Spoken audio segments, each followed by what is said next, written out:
to today's video, where we are going to look at how I got back to 2100. Now, I believe that the order for these is reversed, but we're going to look through 7 games.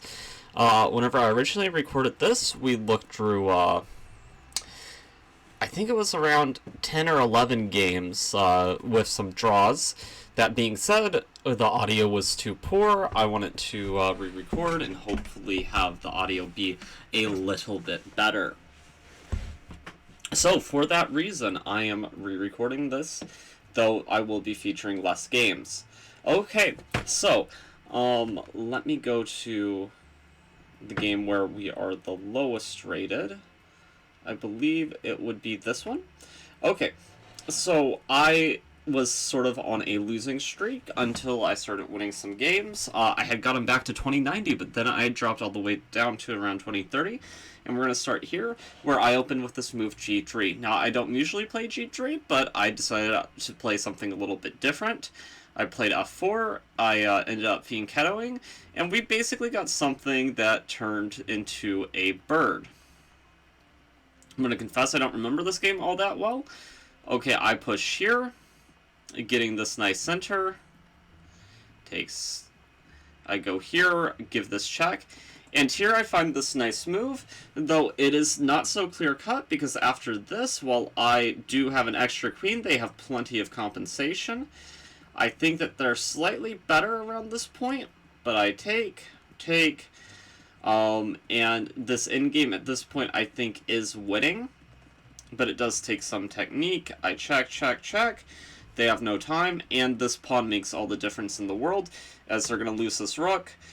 They're going to lose this pawn, and then I'm going to queen this pawn. So yes, that was a good opening from a bird transposition. And now we're going to show a game that I was playing against a 2100. They started with e4, d5 was played, e takes d5, queen takes d5, knight to f6. This has all been seen many times before. I play this move e6.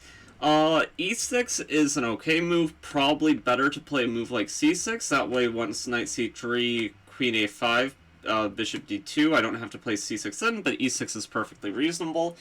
Bishop to f4 played, now I play c6, knight bd7. And here I go crazy, I play this move g5. Now g5 does just lose a pawn, and I cannot dispute that. However, that being said, with that, if he takes this pawn, I will get this open g-file and have an attack on the king. Now, the only bad thing about this is my king cannot castle so safely to the queen side, so it is a very double-edged choice to play a move like g5. We trade bishops. I play queen f5. Here he has this nice trick. If bishop takes d6, knight takes, and uh-oh, my king and queen are under attack, and I will proceed to lose this game. Now, that being said, while I was able to give up a pawn and I was not too worried about it, I was not prepared to give up a queen. I decided to try and checkmate, as that is the point of the game. He blocks it with this move f3, protecting laterally. I castle queenside, which is a little bit dangerous. He ends up trading here. Whenever he slides his king over, this pawn now is attacking my queen, so I do have to move it.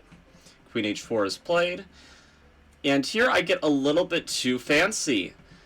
So what I should have probably done is just taken once and, you know, hoped, or actually I think this move knight to f4, actually if I'm recalling the position, is crushing because the queen has to move, and after the queen moves anywhere, let's say here, you take here and then you win the game. There's probably a better move, but yes, we're going to take the g2 pawn, and black was going to have a much better position. I missed that, and I play this move f5 because let's say the knight were to move anywhere, well then, knight to g3 wins the game for black. Now they play this move counter-attacking. Now here I could take here and allow them to take here and then perhaps just sidestep. But after they take back, I will not have knight to g3. So I decided to just move my knight out of the way before anything.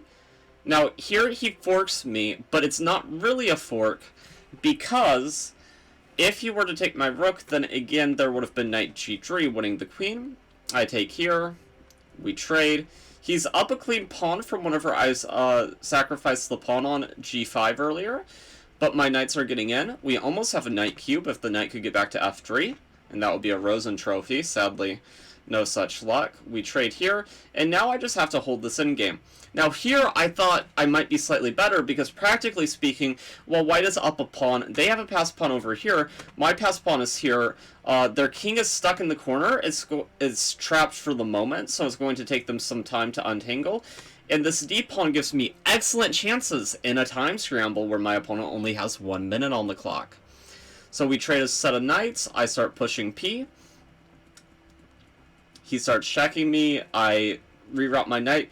Now here I get a winning position, though I do hang a draw somewhere, but with him only having 14 seconds on the clock, he goes here, and unfortunately, knight to c3 is just checkmate. Now this guy was 2100, it was a very topsy-turvy game where we both had chances, but that's just how games go sometimes at this level. Now I'm going to show you this quick game. Now this game, not a lot happened. D4, C5 was played. Now, I have a little bit more confidence in this opening, considering if you watch one of my previous videos, I've used the old Benoni to beat a national master. So I decide to employ it once again, and we go into this variation of the Czech Benoni. Now, what I want you to notice is that they sacrifice a pawn, so just like I did with my g-pawn, they sacrifice a pawn here, except here it's a little bit more clear-cut because they're going to win at least a pawn back. I play this move g5, queen takes, and now we have traded the g for the h-pawn. That is the difference in the structure, and my position just looks miserable as I'm having to be very passive. My knights are kind of in the way of each other. This knight is kind of stuck because I don't want to allow him to play knight to f5. I bring the other knight here to defend the h7 pawn, as he's going to bring his other rook. I play b6. But here he plays this interesting move, knight to h5, which his g-pawn becomes an h-pawn, so now we have completely symmetrical pawns again, h and all the other pawns. So I double stack on the h-line, and I bring my king towards the center, since it's an endgame now. We shuffle. Not a lot happened in this game, so I'm just going to skip forward. It was a very close game. I do end up winning a pawn, but for a while, it's just mindless shuffling. But, as you can see, my opponent's low on time. They have 30 seconds, I have 2 minutes, and I have the extra pawn, so onus is on me to make it happen. So now I decide to push, and they blundered this with, I believe they had 7 seconds on their clock. They just blundered this, and after this, you can't really save the position, as my pawns are simply going to queen, and there's nothing you can do. So my opponent would have resigned if they had time, but they did not. Now, here we are playing another 2100, and sorry if I'm going through these a little bit fast. I am a little bit frustrated that my, other recording, where I went into more games and went a little bit more in depth with the position and analysis, did not work out, but this is just a quick video, to show how I got back to 2100. Here I was white, and with the white pieces, I played d4. My opponent played knight to f6, so maybe they're going to play a Grunfeld, maybe they're going to play, a King's Indian setup. A lot is up in the air. I play this move bishop to f4, which, is embarrassing, but I was trying something different. Play this approach with queen b3, trying to attack the pawn, push these pawns up the board very quickly, and I get this position where here I probably should have just developed, or actually, no, I probably should have played knight to c6, grab the bishop pair, play bishop e2, and then castles. But here I decide to get a little too wild with it, and I decide to castle queenside. Now, castling queenside makes no sense for several reasons.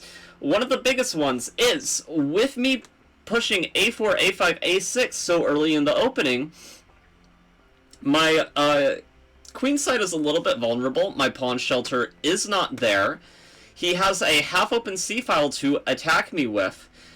The only saving grace for me is that the A and B files are going to be extremely hard to open, but also I can't play moves like King B1 too, because then I'd be walking right into the line of scope of this bishop on G6. That being said, I want to win games, and the games I'm showing you are games where I won, but I didn't win these games back to back. I probably lost a couple before I got this opponent who's 21-29, and against this higher rated opponent, I don't want to draw the game with the white pieces. I want to go in for the kill. That being said, this allows this nasty move knight to c5. Now, don't be clever here and play knight to c6, thinking in between move, because they would play knight takes b3 check, and you would not have time to take back the queen with your knight or rook. I play this move queen b5, they check here, and now I play this move knight c6, which I should have played originally. And, yeah, give me a second. So, here, they play this move knight to g4. And I remember thinking in the game, I really wanted to get knight e7 in order to win the queen, though I can't do that right now because he would just take, and that square is undefended.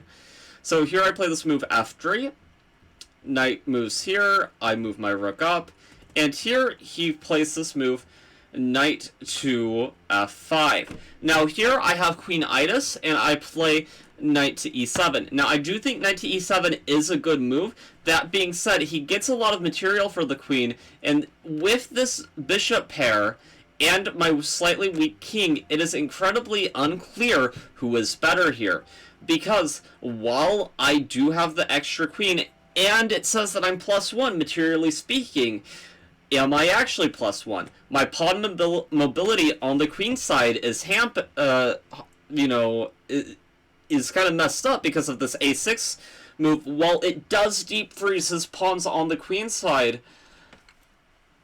the pawn that I have to push is the d pawn, which is probably going to be lost in the future, and this pawn is not a 1-point pawn. I would argue that this point is at least a 2-point pawn, which I think, practically speaking, considering white is lower on time, black might be for choice, even though they are maidenless.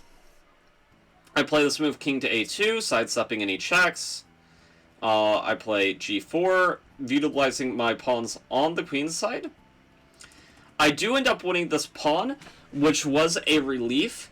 That being said, this pawn is not so easy to defend, because I can never play a move like d6, because whenever I played this move king a2 earlier, I pinned my pawn to my king. And considering I don't have another light square defender, I am going to lose this pawn. So I move the king back, and then I play this horrible move, bishop to c1. Bishop to c1 allows this deflection tactic where I have to take, and now I'm not even better. Now here I have a tough choice.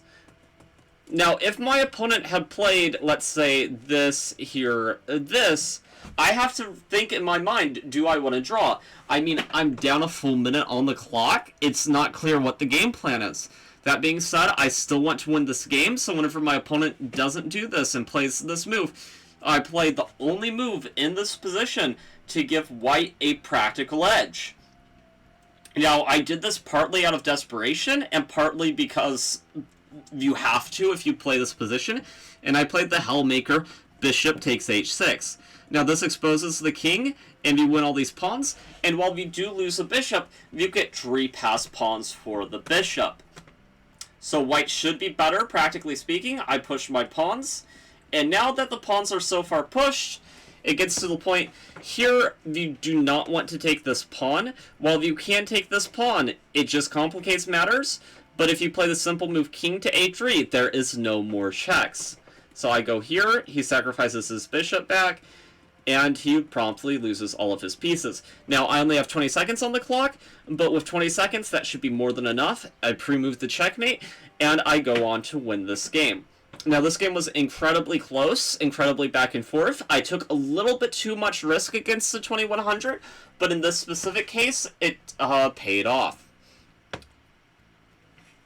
Now, I'm going to show this game. Now, I'm at, you know, a rating of 2077. I just need to win like 3 or 4 good games to get back to 2100. And I'm playing somebody who's 2040, and I'm not going to imply that 2040 is weak by any stretch of the imagination. That being said, I still need to win games. Let's see here.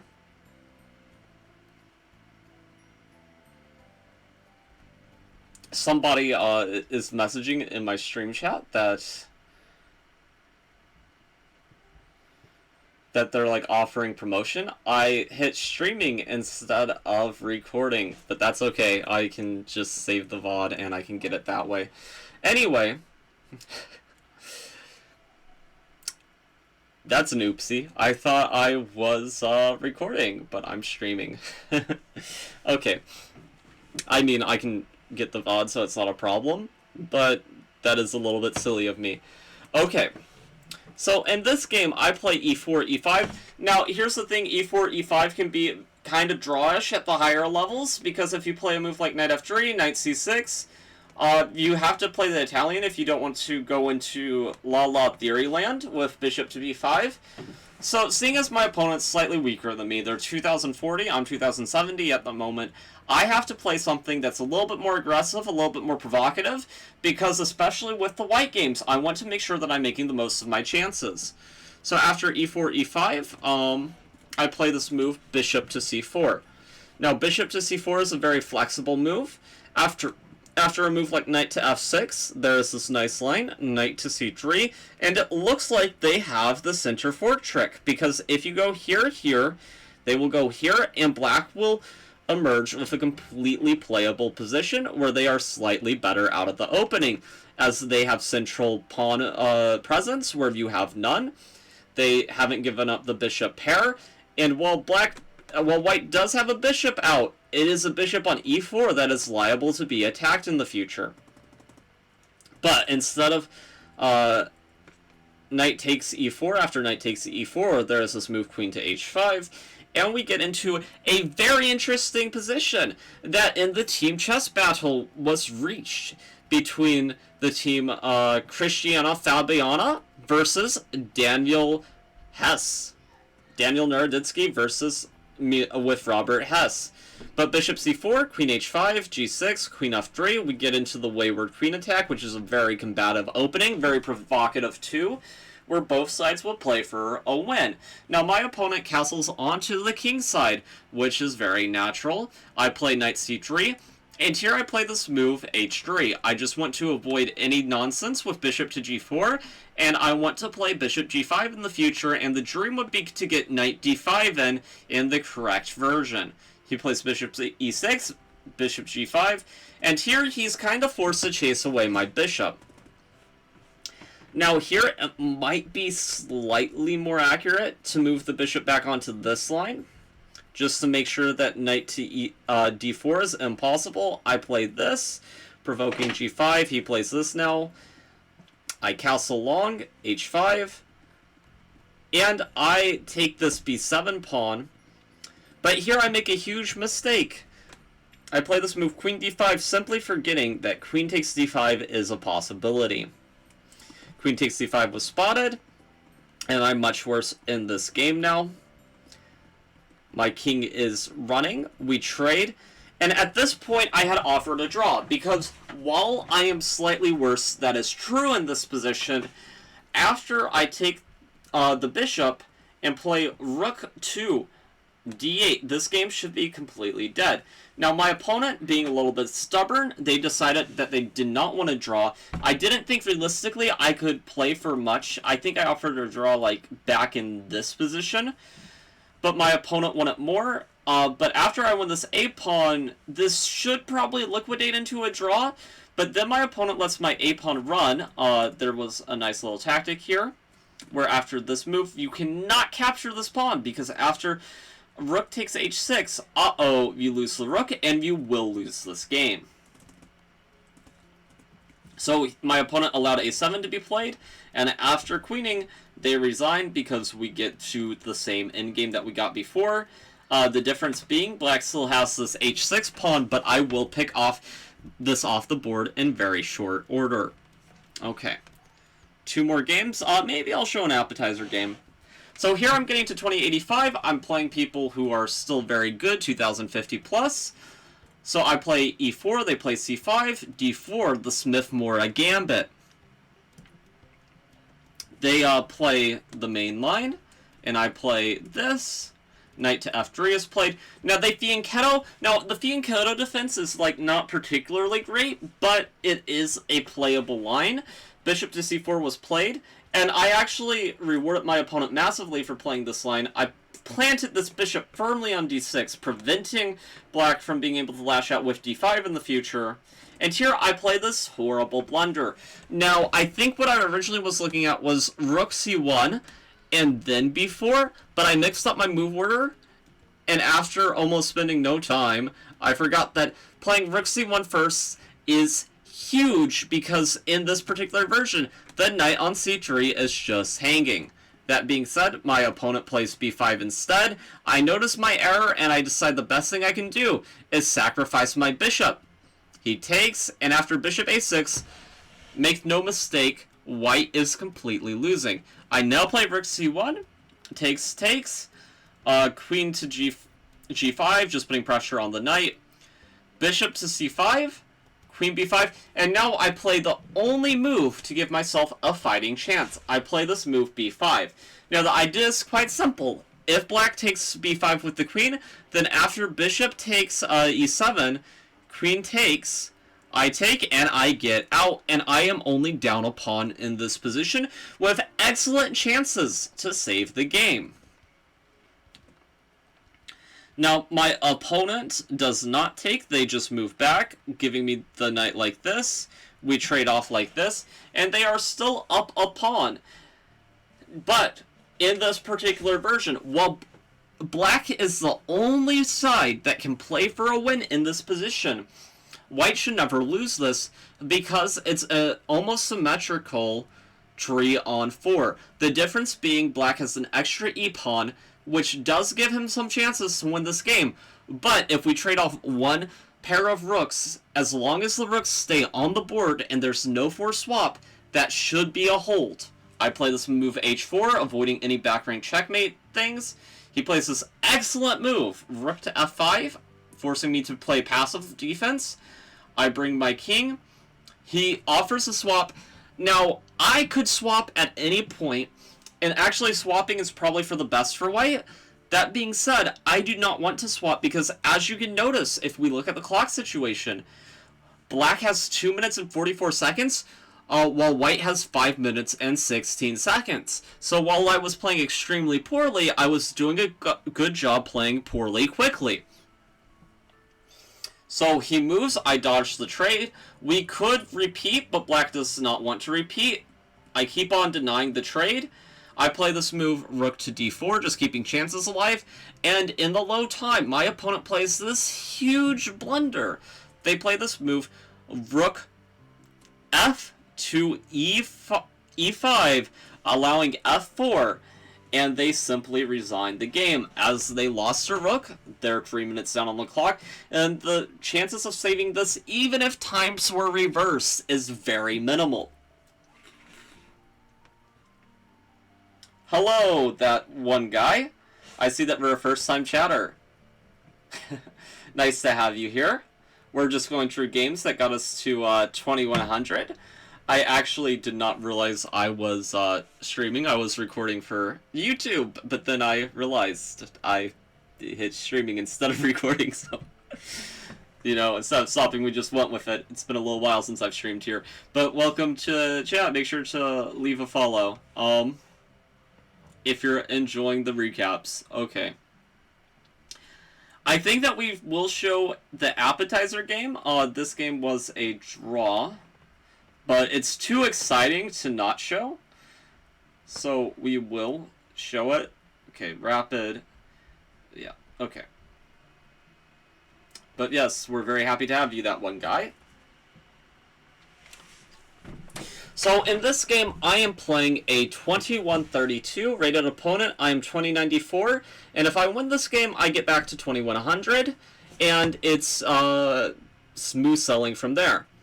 Now, I would love to win this game. That being said, with my opponent playing being 2100, and a high 2100 too, higher than my peak even, I'm a little bit nervous going all out with the black pieces, but I play the Scandinavian e4, d5, and in this position, a draw is +1. Now, instead of hedging my bets and trying to create something with the Scandinavian, I decided that I would offer a draw here, because if I could get another game with white, I would love my winning chances. Especially, against somebody who maybe was a little bit lower rated. But they played this, I play knight f6, which is good. I've usually, in blitz games, just, like, am very lazy and play this. This is, like, more accurate. But in this specific version, I forget to play c6 here, allowing the move knight to c4. Now, if I play c6, knight to c4, no big deal, because I can just drop the queen back to c7. But whenever I play this knight out first, knight to c4 comes, and the only reason I'm okay after queen to a6 is after this move bishop to f4, I panicked here. Now, apparently with this move queen to e6, black is only marginally worse, with white being +1. That being said, I did not see queen e6. To me, it looked like a useless check. So instead, what I did was, oh crap, I'm losing, I'm panicking, I'm playing somebody higher rated than me. So instead of playing queen to e6, I played this move b5. Now, I knew that he could take on b5, but I didn't see a way to save my queen other than this. So what I did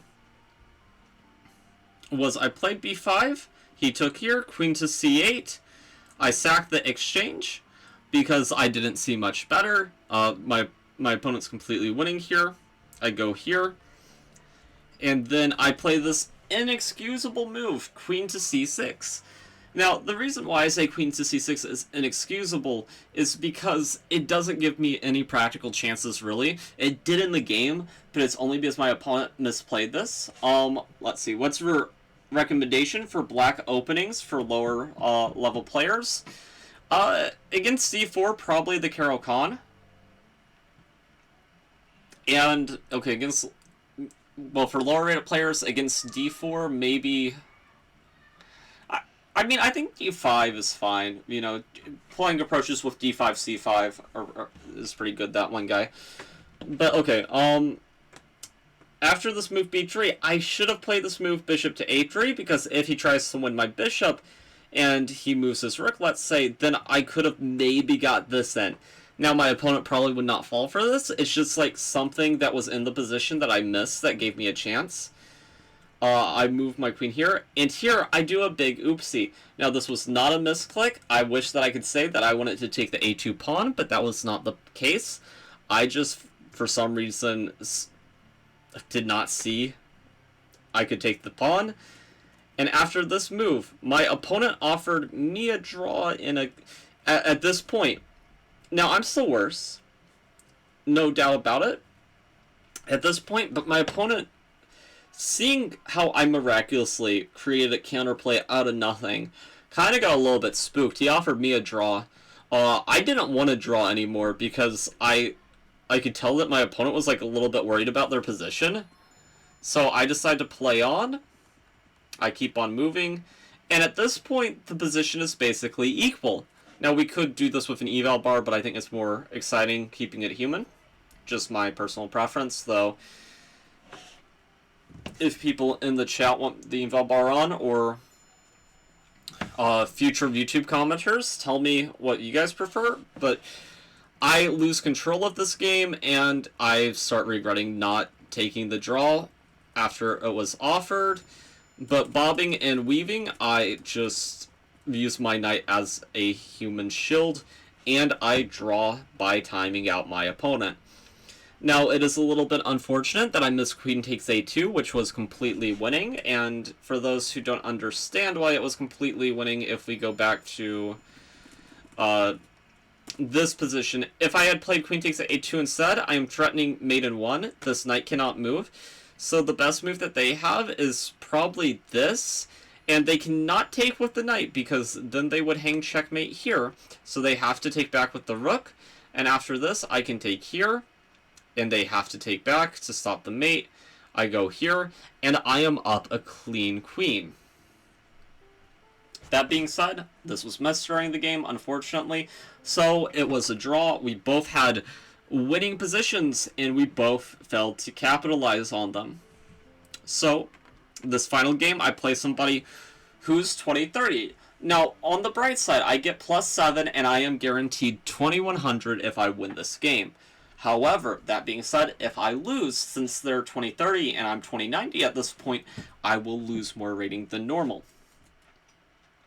So e4 is played. I play this move d5, which I think is very good.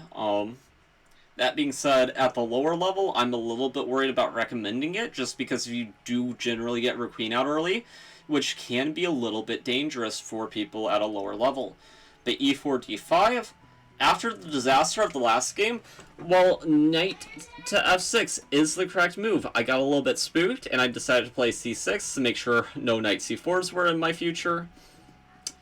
I played a very similar setup, and my opponent gave me this great knight on d5, and I am going to damage the pawn structure, and there is no way to add extra defense to this pinned knight.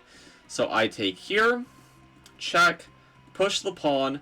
I think there was like a cleaner way to do this, and here I do a big oopsie. Now, I could have, won the game miniature style with this move, B takes c2, because the rook cannot take, because this is double check. Now, I think I just missed that this was double check during the game. My nerves were very shaky, especially after the last game. But after this, queen to b1 simply ends the game. And it would have just been lights out. That being said, I missed this. I just castle. I now play it once it's no longer checkmate. And I play this move h6. Now, black is so winning because this king is very weak that it doesn't even matter I blundered here, but my opponent plays this move that I just had completely overlooked. They played this move, taking here, and they're still losing if I take here. If I take here, they take here, they are still losing. Because after this, I think the same thing I did in the game still works. I'm pretty sure. I think this is still... I don't see a defense. Yeah. That being said, I got spooked. I didn't see it. I just moved my rook, which I think is actually a more accurate move to begin with. They play this move knight to f4. And after my knight takes, I play this move rook takes a3. If they take, it is simply going to be checkmate. And if they do not take like they did in the game, I insist that they take my rook, leave them with no other choice, and after here, we get the same checkmate. So yeah, it was a very nice game to end the grind to 2100. I'm very thankful that Big Tuna Jim Halpert gave me that opportunity against him. There were many losses on the way, but I wanted to make a video where I would cover the games that got me back to 2100. But anyway, I hope that you guys enjoyed this stream/video. Kind of an impromptu stream. Didn't even realize I was streaming. That one guy, it was a pleasure to have you. People on YouTube, say hi to that one guy if you made it through the video. But anyway, this was Nightlen. Please make sure to subscribe if you enjoyed today's video. And yeah, until next time. Peace.